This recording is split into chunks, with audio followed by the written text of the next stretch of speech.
Shalom, people of God. This is John Jue Elias coming to us on FAV 148, that is Family Altar Forum 148. And today's homily title is God's Existence, Anti-Atheism.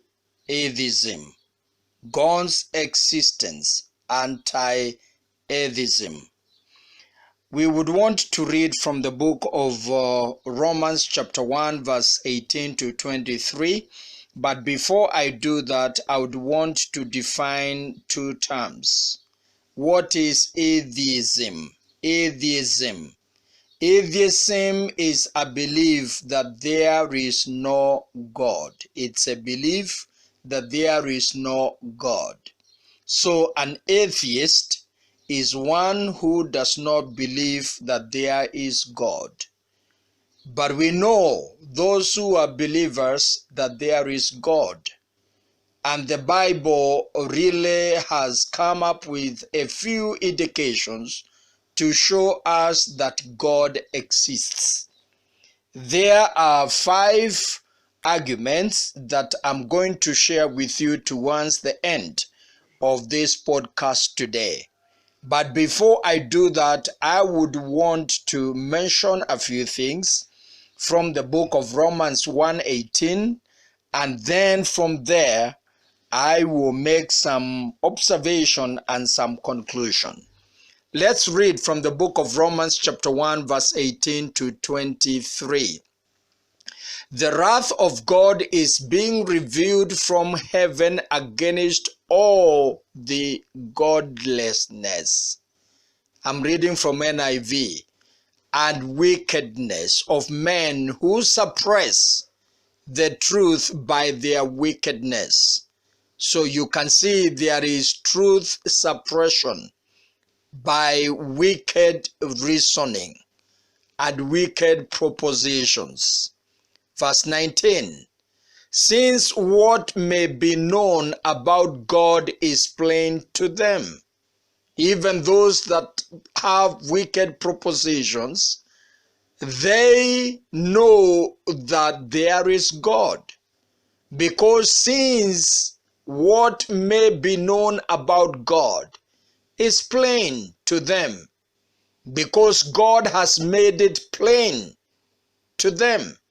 Meaning that even if an individual has no theological knowledge, God has made some things that prove that He is there, though they may not accept the truth of God, which is given to us not only through the Bible, but also through the things that God has created. Verse 20, for since the creation of the world, God's invisible qualities, that is eternal power and divine nature, who He really is, has been clearly seen, being understood from what was made, so that men are without excuse.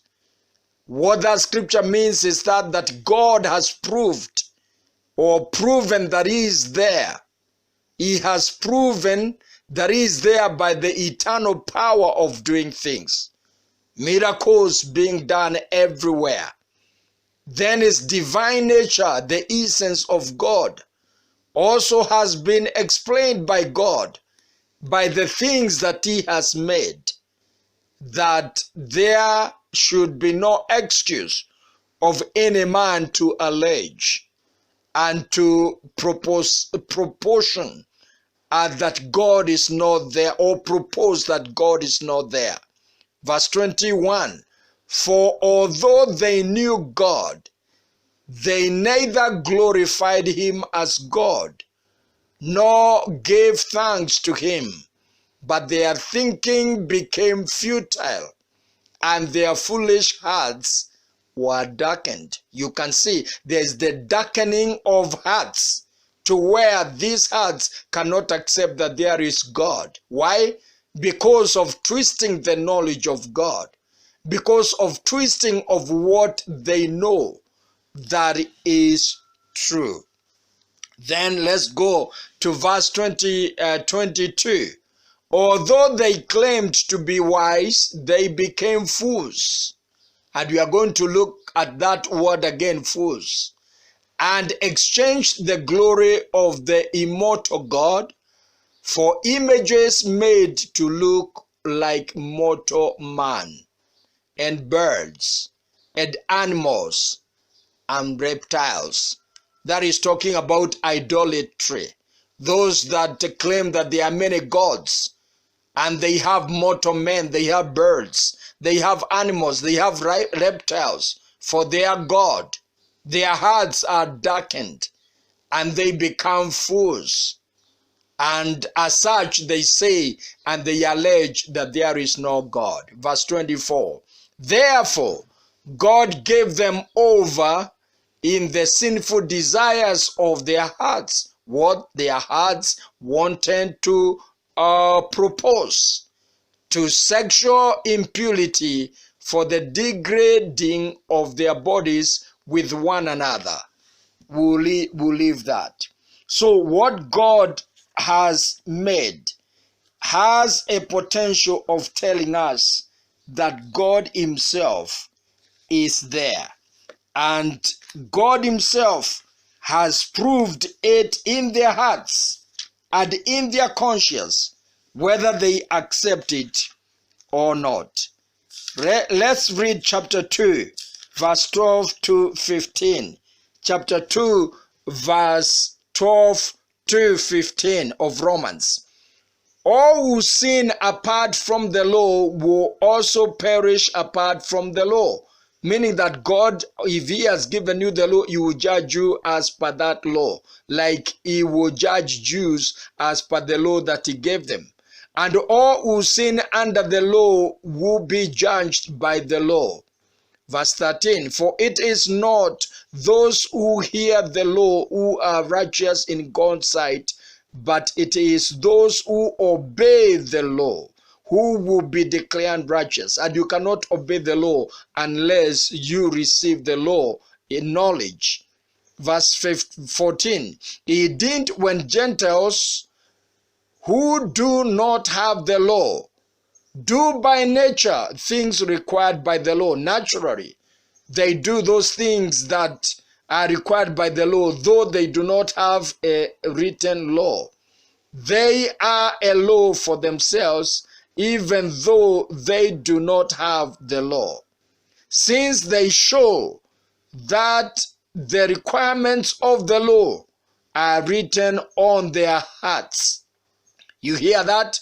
The requirements of the law are written in their hearts, in their conscience, also bearing witness, and their thoughts now accusing, now even defending them.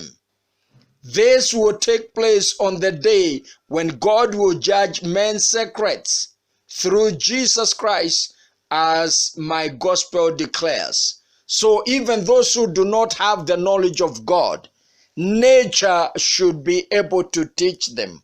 Nature even explains to them that there is a being, there is a God that made everything. Now in Psalm chapter 14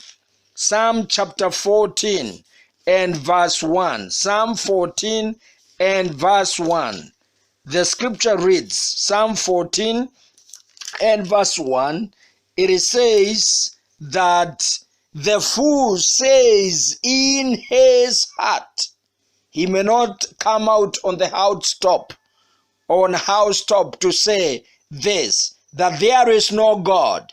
They are corrupt, their deeds are vile. There is no one who does good. Though there is a law in them and a conscience in them, fools say that there is no God. And it's not that there is no proof that there is God, but just because their hearts have been darkened. And therefore they say that there is no God. In Psalm 53, it says just the same. Verse 1, that the fool says in his heart, there is no God. They are corrupt, and their ways are vile. Now, there are 5 propositions and arguments that there is God. The first one of them is the design of the universe, which is called theologically teleological argument. We live in a very complex universe in which we can see definite order and design. The existence of such design points out to the existence of a designer somewhere, and there must be intelligence behind it. Vucen says this: design implies intelligence, purpose, and order. God is seen as the one responsible for such design, intelligence, and order. That is one argument. Design argument, teleological argument, that there is design, there is order in the universe today. And you can read Genesis chapter 1 and 2. We read it not long ago in yesterday's podcast, and we said God said and things were. That's a proof that there is God. The other proof that there is God is that this intelligent being caused things to be, and that is called cosmological argument. That is the origin and the development of the universe. Everything has a cause. The universe cannot exist on its own. There must be a cause for it, and that cause is God. God himself caused that to happen. When you read Job chapter 38, verse 1 to 6, but verse 6 asks, who has laid the foundation of the world? God was asking Job. He was asking him, who has laid the foundation of the earth? But let's read Job chapter 26 and verse 7 and verse 10. He spreads out the northern skies, who? God, over empty space. He suspends the earth upon nothing, or upon its axis. He marks out the horizon on the face of the waters for a boundary between light and darkness, and that is God.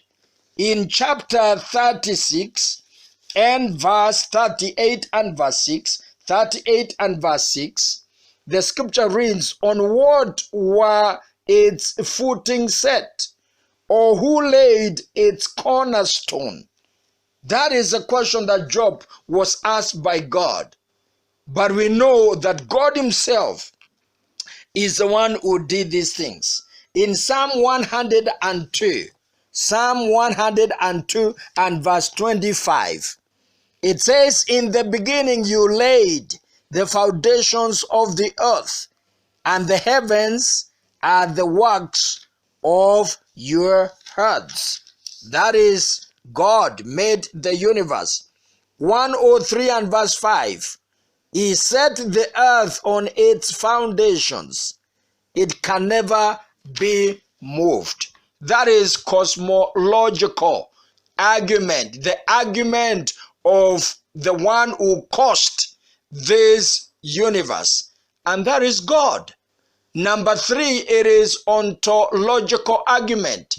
This is the nature of human beings, or the nature of beings, right? The word ontological means being. This says that the very idea of God is an evidence of his existence or being. Otherwise, if there is nothing, why fight nothing? If God is not there, why waste time saying that he is not there? If he's not there, he's not there. And there is no argument for that. And we have read Romans 1, 18 to 20 on how that the things that God made the sun, the moon, the stars, and the design of this universe proves that there is a being that is behind things, and that being, is God. Then number 4, there is moral argument. Every person has a sense of right and wrong. That is what is the conscience. And we have read that in Romans chapter 2:15. Though we may not have the law as the Jews had the law, there is the aspect of right and wrong that is in our conscience. The existence of moral laws is a pointer to the existence of one being with a perfect moral character, and that is God. Then finally, number 5, there is a geological argument. This is the argument of the holiness of a saint, that human holiness is evidence that there is God.